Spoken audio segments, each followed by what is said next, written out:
मनुष्य चाहे पशु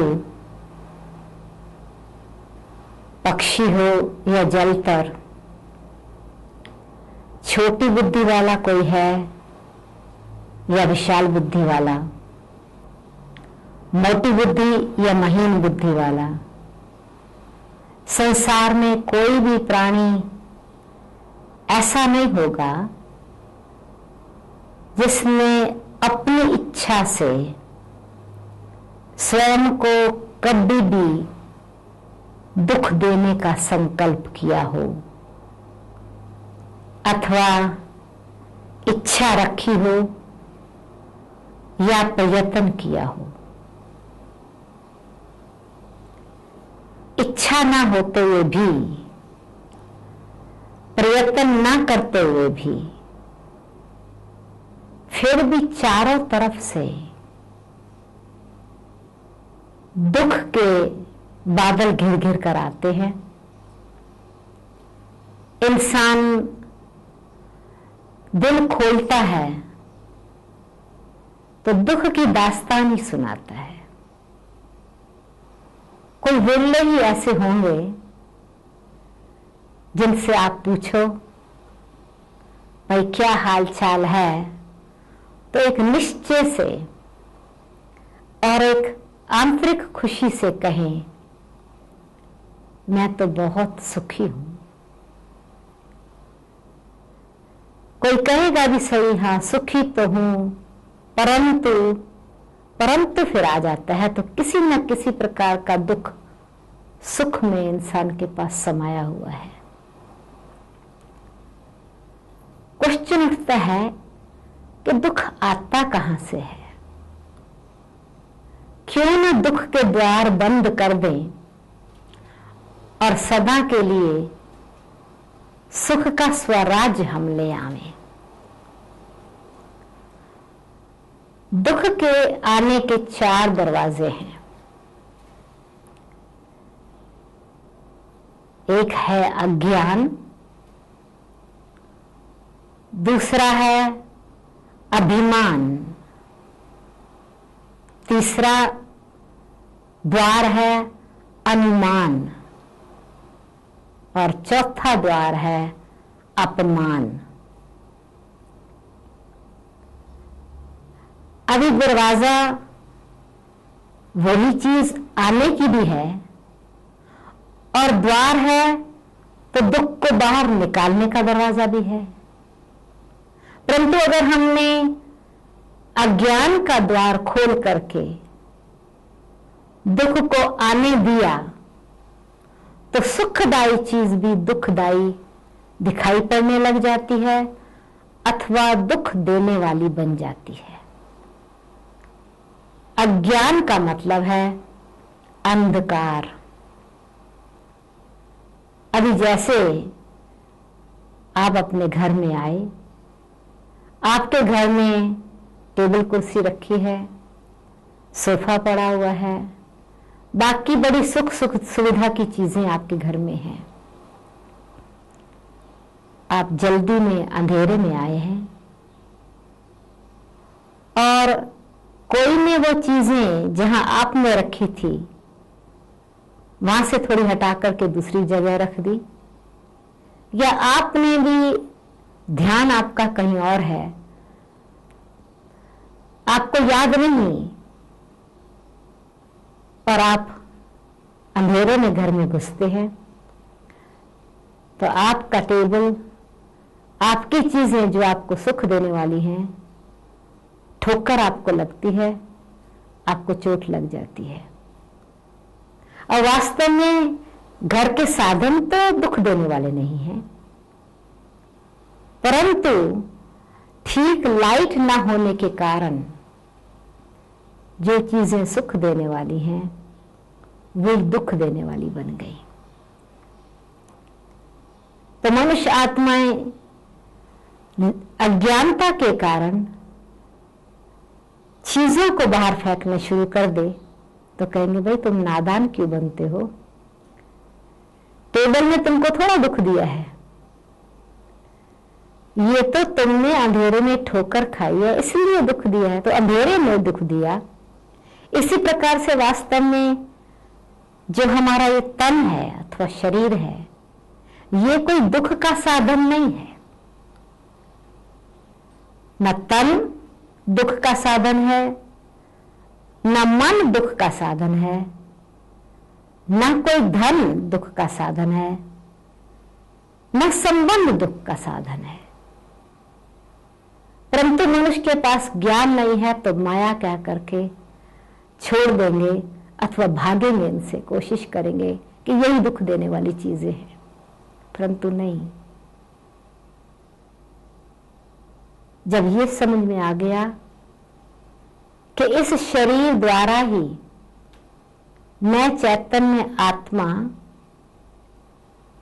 इन कर्म इंद्रियों द्वारा ही मैं कर्म इंद्रियों का राजा श्रेष्ठ कर्म कर सकता हूं, तो आत्मा का दीपक जग जाने से इस तन द्वारा हम श्रेष्ठ कर्म करके सुख दे करके अपने जीवन को सुखी बना सकते हैं। तो इसलिए अज्ञानता का दरवाजा बंद करना है। साधनों को ज्ञान नहीं है, परंतु साधनों को यूज करने वाले के ऊपर है कि हम कैसे इसको इस्तेमाल करें। अभी आप देखिए प्रकृति के तत्व हैं, आग है, आप ध्यान से खाना नहीं बना रहे, आपका हाथ आग में जल रहा है या खाना पक रहा है, आग बेचारी को कुछ पता नहीं है। चाकू से आप सब्जी काट रहे हैं, आपकी अंगूठी चाकू काट रहा है या सब्जी काट रहा है, चाकू को कुछ मालूम नहीं है। आपको समझ है कि आपको चाकू कैसे उठाना है, आपको कितनी गहराई तक आपको अंदाजा है कि आप जिस चीज को काट रहे हैं उसकी मोटाई कितनी है, पतली चीज है या छोटी चीज है। तो आपके पास समझ आ गई तो आपने अपने आप को उस चीज से जो दुख मिलने वाला है उससे बचा लिया। नहीं तो चाकू का काम है काटना, वो काटेगा, परंतु समझ में आप अपने आप से दुख से छूट गए ना आप। तो इसी बात के लिए हमको ये अज्ञानता का दरवाजा बंद करके आत्मिक स्मृति का द्वार खोल देना है अथवा समझ की लाइट अपने अंदर ले आनी है। दूसरा दरवाजा है अभिमान। फिर क्या होता है जब इंसान के पास ज्ञान आता है, किसी बात की समझ आ जाती है, थोड़ा पढ़ा लिखा हो जाता है, अच्छी पोजीशन मिल जाती है, अच्छे संबंधी मिल जाते हैं, थोड़ा दुनिया में प्रोग्रेस करना शुरू कर देता है जो बाहर की दिखावटी प्रोग्रेस लगती है, तो अभिमान आ जाता है। और अभिमान आता है तो जो भी कर्म करता है समझता है ये मैं, और मैं आने से फिर दूसरा अगर उसको स्वीकार नहीं करता तो अंदर दुख आता है। मैंने ये किया, मेरी बुद्धि है, ये मेरी इन्वेंशन है, मेरी क्रिएशन है। तो वास्तव में जब आत्मा कोई आत्मिक स्थिति में होकर के कर्म करती है तो ये समझती है यह परमात्मा की देन है, परमात्मा द्वारा दिव्य बुद्धि मिली है, समझ मिली है। मैं एक ट्रस्टी होकर के ईश्वर का आज्ञाकारी बालक बन करके भगवान का सच्चा सेवाधारी बन करके कर्म कर रहा हूं और उनकी कृपा से सफलता मिल रही है। परंतु जब ये भूल जाता है तो फिर मैंने जो ये किया है इसलिए मुझे इसका मान मिले। तो अभिमान, अभी अभी मेरी बात मान, नहीं तो मैं तेरे को पहुंचाऊंगा नुकसान। और इंसान खुद को भी नुकसान पहुंचाने लग जाता है, दूसरे को भी नुकसान पहुंचाने लग जाता है। इस अभिमान ने इंसान को बहुत दुखी किया है। अंदर ही अंदर ईर्ष्या की अग्नि बढ़ जाती है, दूसरों के प्रति नफरत की भावना पैदा हो जाती है। और फिर उसके साथ एक जैसे एक अकेला दुख नहीं आता, दुख के साथ उसका पूरा ही जैसे परिवार कहें अथवा पूरी सेना ही आकर के आत्मा की सुख शांति पर वार कर देती है। इसलिए हम स्वमान में स्थित होवें कि हम कौन हैं, कहां से आए हैं, क्या करने के लिए आए हैं, और जिस चीज का स्वाभाविक गुण सुख देना है वो किसी को दुख क्यों दे। तो अभिमान है कि अभी अभी मुझे मान मिले, मैं जो कहता हूं मेरी बात मान, नहीं तो आपस में अनबन, तेरी मेरी के आधार से गुस्सा, कलेश बढ़ता चला जाता है और अनेक प्रकार का जैसे कहें जीवन हर प्रकार से दुखी और परेशान हो जाता है। तीसरा दरवाजा है अनुमान। चाहे संबंध में, चाहे जहां पर जिनके साथ हम काम कर रहे हैं, तो अभिमान आया तो अनुमान आना शुरू हो जाता है कि शायद ये जो दो आपस में बात कर रहे हैं ना, ये मेरे को नुकसान पहुंचाना चाहते हैं। या थोड़ा अपने में आत्मविश्वास नहीं होता तो कोई दूसरे दो को बात करते हुए समझते हैं ये मेरी निंदा कर रहे हैं, या जो मैंने किया है ना ये उनको पसंद नहीं है। तो अपना जो अपने आप में आत्मविश्वास रहना चाहिए वो आत्मविश्वास को समाप्त कर देते हैं। और फिर आत्मविश्वास ना होने के कारण जो श्रेष्ठ कर्म भी कर रहे थे, जो थोड़ा बहुत अच्छी बातों से स्वयं को सुख दे रहे थे, दूसरों को भी सुख दे रहे थे, वो सुख देना बंद हो जाता है। और वो समझते हैं ये सबके सामने मैंने देखा है ना, इनको ये दो बातें कर रहे थे और क्या बातें करेंगे, ये मेरी ही तो बातें कर रहे थे। तो बड़ा सोचो कि क्या सारे जहान को या जो भी आपके पहचान वाले हैं उनको और कुछ नहीं है बात करने का। तो मन में इस प्रकार से अनुमान लगा लेने से दूसरों के प्रति वैर भाव, पिछली जो बातें दुख देने वाली हैं उनको फिर से सामने ले आते, दूसरों को फिर नुकसान पहुंचाने के प्लान मन में चलते रहते। इस प्रकार से अपने संकल्पों को व्यर्थ चलाना इंसान शुरू कर देता है और मन का घोड़ा बेलगाम घोड़े की तरह, परों वाले घोड़े की तरह इधर उधर भागता रहता है और मन दुखी परेशान होकर के दूसरों के लिए भी दुख के बीज संकल्प रूप में बोना शुरू कर देता है। फिर चौथा है अपमान की फीलिंग। मेरी इंसल्ट की है इन्होंने, सबके सामने मुझे एक करेक्शन दी। अच्छा, किसी ने कोई बात आप उनको अच्छी नहीं लगी, कह दिया कि ऐसा आपने क्यों किया, तो हमको ये लगता है हमारी इज्जत का सवाल है ना। इन्होंने मुझे कहना ही था तो सबके सामने मुझे क्यों कहा, मुझे एक तरफ जा करके बता देते ना।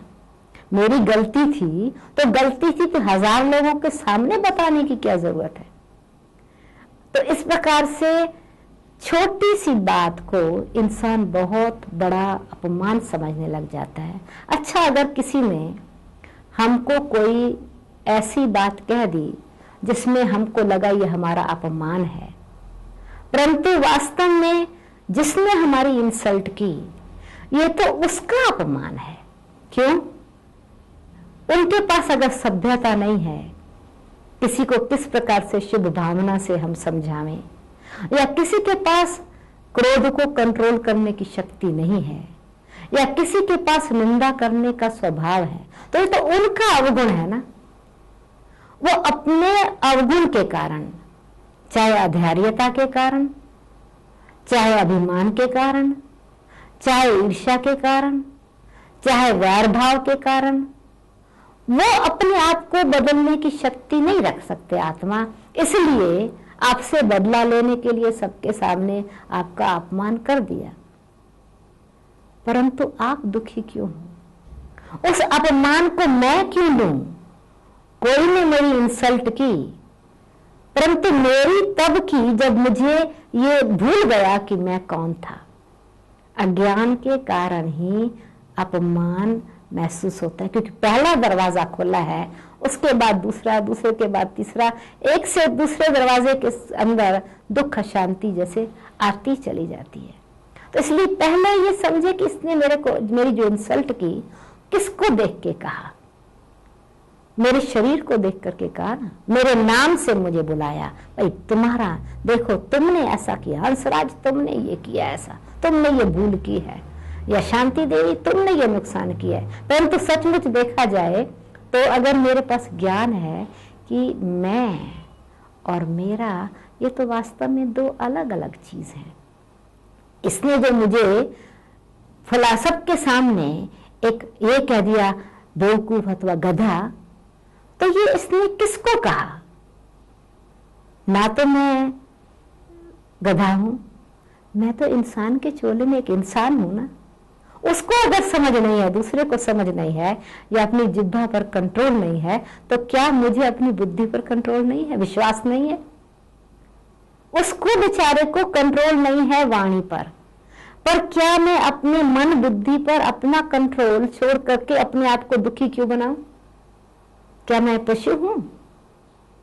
उस बेचारे को इतनी भी समझ नहीं है कि एक इंसान के चोले और पशु में क्या अंतर होता है। उन्होंने मुझे कहा कि तुम गधा हो, तो मैंने भी अपने आप को गधा समझ लिया। भूल किसकी? उनकी या मेरी?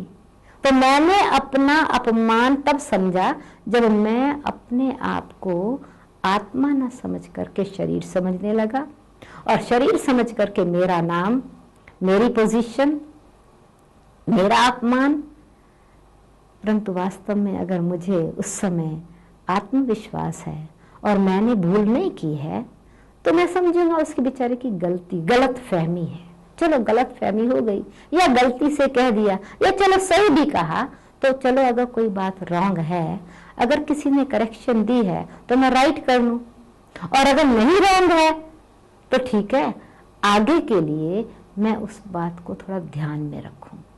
तो जब ये बात आ गई कि आगे के लिए मैं इस बात को ध्यान में रखूंगा, तो मैं उनके साथ युद्ध नहीं करूंगा, अथवा मेरा उससे मतभेद नहीं होगा, परंतु मेरे मन में अपने आप को अंदर से करेक्शन आएगी। चलो निंदा हमारी जो करे, मित्र हमारा सो। ये मेरा मित्र है, क्यों कि इसने मुझे ध्यान तो दिलाया कि मेरी कमजोरी क्या थी, और नहीं भी है तो मुझे सावधान कर दिया कि इस प्रकार की विरोध हो सकता है, इस प्रकार की परिस्थिति आ सकती है। और ये तो मुझे मालूम है कि अच्छा मैंने किया है, तो अच्छा तुमने किया, उसकी महिमा करने वाला कोई नहीं होगा। क्यों? मैंने अच्छा तो अपने लिए किया है ना, दूसरों के लिए थोड़ा किया है, दिखावे के लिए तो नहीं किया ना। भाई फूल में सुगंध है, तो फूल में सुगंध वो तो उसका नेचुरल स्वभाव है ना। पानी में ठंडक है, वो तो उसका नेचुरल स्वभाव है, कोई दिखावे के लिए तो नहीं कह रहे ना। तो जब पानी में ठंडक है, तो हवा ठंडे झोंका लेकर के सबको सुख दे रही है, उसका स्वभाव है। कोई उसकी महिमा करे या ना करे, या कोई कहे हवा ठीक नहीं है, पानी ठीक नहीं है, तो पानी का तो स्वभाव ठंडा, पानी अपने स्वभाव को थोड़ी बुला देगा। तो मैं स्वमान में अगर रहूंगा तो मुझे दुख की फीलिंग अंदर नहीं आएगी। इस फ्लू की बीमारी से जैसे फीलिंग आ गई, तो जो अंदर मुझे पेन हो गया, अंदर दुख बन गया, वो मन में आते आते एक प्रकार का अंदर जोश अथवा तबीयत इस प्रकार का अंदर दुख की लहर आने लगी। तो मैं दुख की लहर में तपूंगा नहीं, परंतु मैं शांत और शीतल रहूंगा। तो मुझे अपने आप को अपने स्वरूप की स्मृति दिला करके अपमान से परे रहना है, और मन में मुझे क्या रखना है कि इस दिल में दुख की जगह है ही नहीं। इस मन के महल में कोई भी प्रकार की नकारात्मक, कोई भी प्रकार की नेगेटिव फोर्स आ नहीं सकती, क्योंकि इस मन के महल के दरवाजे पर अटेंशन और चेकिंग, स्वमान और ज्ञान, ये दोनों ही जो है स्मृति और परमात्मा के का प्यार, ये पहरेदार खड़े हैं। ये कोई भी व्यर्थ चीज को अंदर आने नहीं देंगे। तो इसलिए मैं अपने मन के महल में एक निस्वार्थ राजा को राज करने के लिए बिठाया हुआ है। निस्वार्थ राजा रानी, निष्पक्ष राजा, निस्वार्थ रानी। मुझे किसी से स्वार्थ तो है ही नहीं, तो और मुझे किसी से पक्षपात भी नहीं है।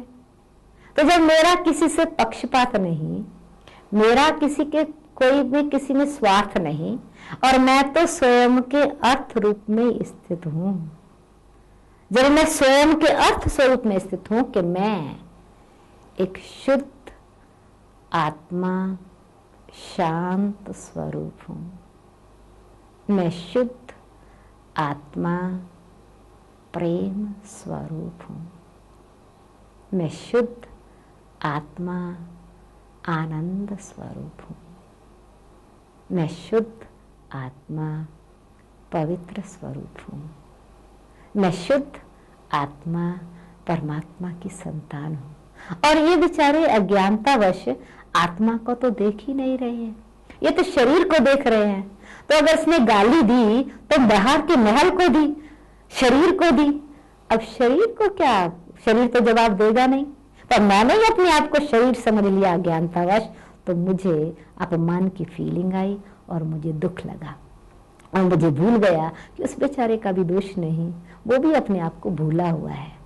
तो जब ये स्मृति मुझे आ गई, तो मैं किसी प्रकार के आशा दूसरों से न रख करके अपने आत्मिक स्वरूप की स्मृति में रहने से अंदर क्या होगा, किसी प्रकार की चिंता नहीं रहेगी कि लोग मुझे क्या कहेंगे, ये मुझे कैसे देख रहे हैं, ये मुझे सम्मान दे रहे हैं या नहीं। नहीं, निश्चिंत स्थिति का राज रहेगा, चिंता नहीं रहेगी, परेशानी नहीं रहेगी, और शान से इस महल में राजा रानी राज्य करेंगे।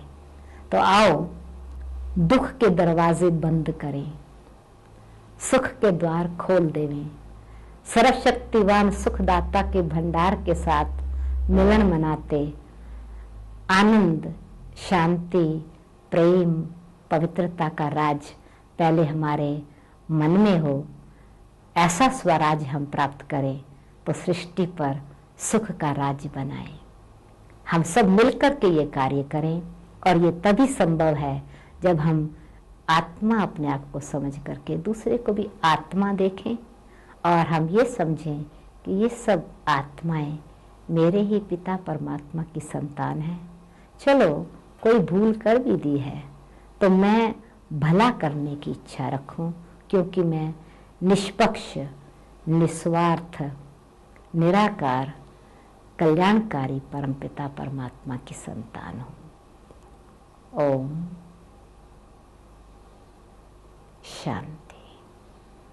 जीवन की चुनौतियों का सामना करना इतना मुश्किल क्यों है? क्या आप अक्सर जीवन के प्रति उदासीन हो जाते हैं? आप अपने मन का उसकी पूरी क्षमताओं के साथ प्रयोग करते हैं? 70% से अधिक रोगों का कारण मानसिक तनाव है। तो आइए अच्छे स्वास्थ्य के लिए राजयोग द्वारा अपने मन को स्वस्थ बनाएं। तनाव मुक्त जीवन का सुख लेने के लिए प्रजापिता ब्रह्मा कुमारी ईश्वरीय विश्वविद्यालय द्वारा सिखाए जाने वाले सहज राजयोग के माध्यम से अपनी मानसिक व आध्यात्मिक शक्तियों को पुनः जागृत कीजिए। किसी भी आयु, धर्म, संस्कृति अथवा राष्ट्रीयता वाले व्यक्ति इसे आसानी से अपना सकते हैं। विविध प्रशिक्षण जैसे स्वप्रशासन एवं नेतृत्व, तनाव मुक्त जीवन, सकारात्मक चिंतन आदि Brahma Kumari academy for a better world mount Abu में आयोजित किए जाते हैं। अधिक जानकारी हेतु हमारी वेबसाइट bkwsu.com पर जाएं अथवा अपने स्थानीय सेवा केंद्र से संपर्क करें।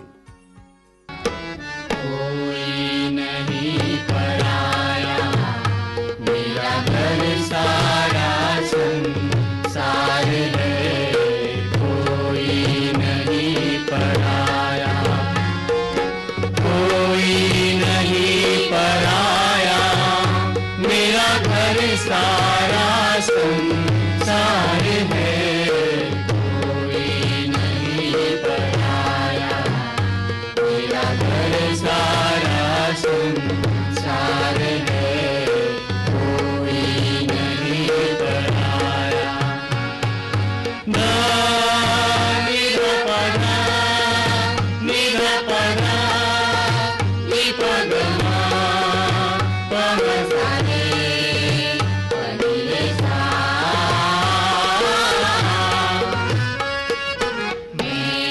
बंधा हूँ देश काल की जंग लगी जंजीर में।